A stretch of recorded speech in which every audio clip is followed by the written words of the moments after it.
À Maurice, l'ancien vice-premier ministre Paul Berengue a lancé le Front militant progressiste le 4 mai 2026 suite à sa démission du mouvement militant mauricien le 13 avril 2026. Cette rupture historique avec le parti qu'il a cofondé découle de désaccords avec le premier ministre Navin Rangoulam.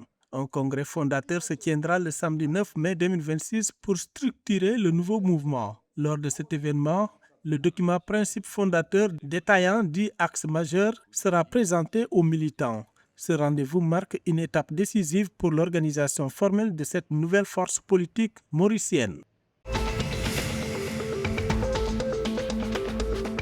Selon une annonce du FMI du 5 mai 2026, l'économie malgache ralentira en 2026 avec une croissance projetée à 3,6% contre les 4,8% initialement prévus par le gouvernement. Cette décélération s'inscrit dans une tendance baissière amorcée après 2024. Parallèlement, l'inflation devrait se maintenir à un niveau élevé de 8,3%, impactant lourdement le pouvoir d'achat et les entreprises. Cette conjoncture marquée par un recul des investissements et des pressions climatiques fragilise la stabilité macroéconomique du pays. Le FMI souligne ainsi l'urgence de réformes pour contrer cette phase délicate et soutenir une croissance plus inclusive.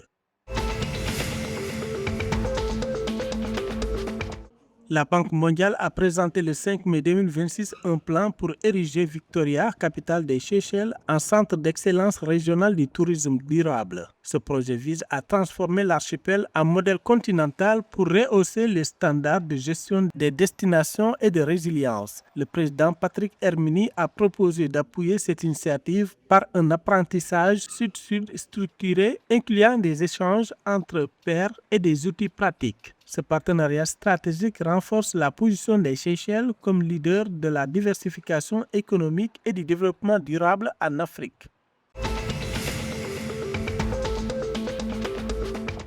Le président Assoumani Azali a annoncé le 5 mai 2026 un ajustement des prix des carburants aux Comores en raison de la crise au Moyen-Orient. Cette décision, prise après concertation avec les acteurs économiques, vise à stabiliser l'approvisionnement face à la volatilité des barils de Brent. Des mesures d'accompagnement et des arrêtés ministériels précisant les nouveaux tarifs seront publiés prochainement pour soutenir la population. Selon les médias locaux, actuellement, les prix à la pompe avoisinent 2,70 € le litre, marquant une hausse significative par rapport à avril. Lors du championnat d'Afrique zone 4 tenu du 27 avril au 3 mai 2026 à Maurice, Madagascar a confirmé sa suprématie en raflant les 4 médailles d'or. Les boulistes malgaches ont dominé toutes les épreuves, tirs de précision, tête-à-tête, doublette et triplette, ne laissant aucun titre au pays hôte. Ce triomphe historique qualifie la Grande Île pour le sommet continental prévu vers novembre 2026. La délégation composée de 8 joueurs expérimentés a imposé son rythme tout au long de la compétition. Les représentants malgaches se préparent désormais pour l'interzone continentale face aux champions des autres zones.